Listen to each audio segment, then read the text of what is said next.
ครับช่องกับพบกับช่องเป็นต่อเจวันออฟฟิเชียลนะครับวันนี้มาดูจุดปล่อยตัวฮาล์ฟมาราธอนนะครับงานมาบุรีรัมย์มาราธอน 2025 นะครับดูบนนะครับโอ้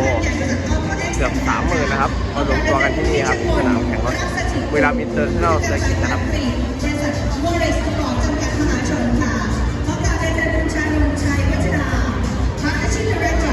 เสื้อสีฟ้าจะเป็นมินิมาราธอนนะครับส่วนเสื้อสีส้มจะเป็นฮาล์ฟมาราธอนรอบต่อไปจะเป็นจุดปล่อยตัวของฮาล์ฟมาราธอนนะครับส่วนฟูลมาราธอนตอนนี้ได้ปล่อยตัวออกไปแล้วนะครับเดี๋ยวเรามาดูบรรยากาศสดๆนะครับตอนนี้ก็กำลังอยู่ในขั้นตอนพิธีเปิดงานนะครับ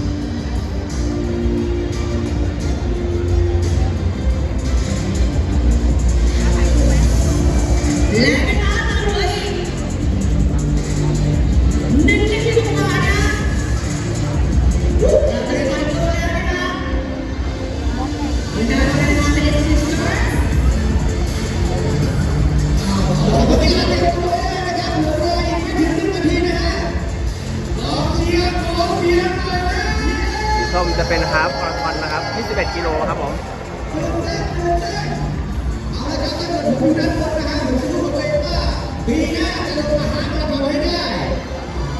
โซนหน้านะครับจะเป็นโซนที่1ครับ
คลิปนี้ขอฝากไว้ที่นี่ก่อนนะครับผม